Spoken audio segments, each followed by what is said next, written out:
আমাদের মন্ত্রণালয় থেকে প্রবাসী কল্যাণ ও বৈদেশিক কর্মসংস্থান মন্ত্রণালয় একটা হটলাইন চালু করা হবে যে দেশে এসে যাদের ভিসা ক্যান্সেল হয়েছে বা যারা এই ধরনের ভুক্তভোগী তাদেরকে সাপোর্ট করার জন্য, এবং আরব আমিরাতেও সেখানে একটা হটলাইন বা জরুরি সেবার একটা লাইন ওপেন করা হবে যে ওখানেও যারা সমস্যা আছে তাদের তালিকা প্রস্তুত করে কে কী ধরনের সমস্যায় পড়েছে সেটাকে সাপোর্ট করা যায়। এবং আমাদের সার্বিক কার্যক্রমে প্রবাসী পররাষ্ট্র মন্ত্রণালয় সমন্বয় করবে।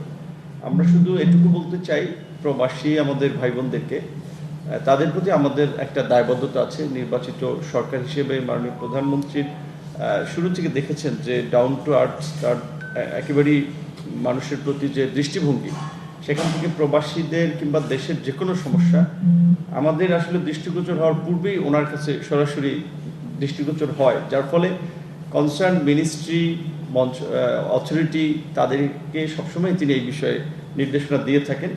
আশা করি আজকে আমরা দুই মন্ত্রণালয় যৌথভাবে আলাপ আলোচনার ফলে যে কিছু সিদ্ধান্ত এবং পদক্ষেপ আমরা নিচ্ছি, তার ফলে এই সমস্যা আমরা অনেকখানি কাটিয়ে উঠতে পারবো।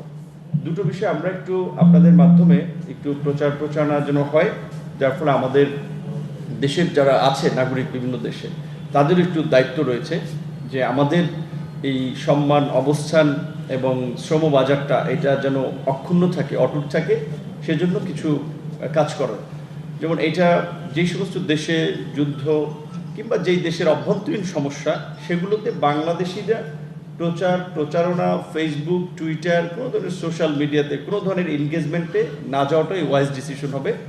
এটা ওই দেশের লতে আসলে সেটাই বলে। সেক্ষেত্রে আমরা অনুরোধ করব যে এই ধরনের কোনো কন্টেন্ট সোশ্যাল মিডিয়াতে পোস্ট না করা, এবং আমাদের দেশের যারাই যেখানে হয়তো বিচ্ছিন্ন ঘটনা দু চারজন করে, কিন্তু ওইটার কারণে কিন্তু আমরা দেশ হিসেবে প্রশ্নবিদ্ধ হই। আমাদেরকে তার আঙ্গুল তুলে, যেমন কিছু ক্ষেত্রে ফেক ডকুমেন্ট তারা জমা দেয়।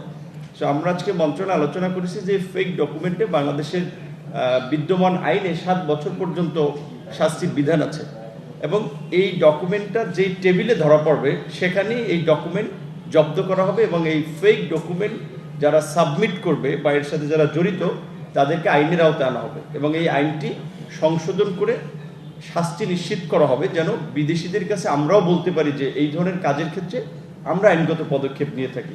এখানে আমরা বৃহত্তর জনগোষ্ঠীর সুবিধার জন্য কিন্তু আইন করা হয়, সেজন্য আমরা বলছি যে এই আইনটি সংশোধন করা হবে, এবং আমাদের পার্টনার কান্ট্রিগুলোর কাছেও আমাদের একটা ক্লিয়ার ভিউ থাকা যে এই ক্ষেত্রে আমরা এই পদক্ষেপগুলো নিচ্ছি।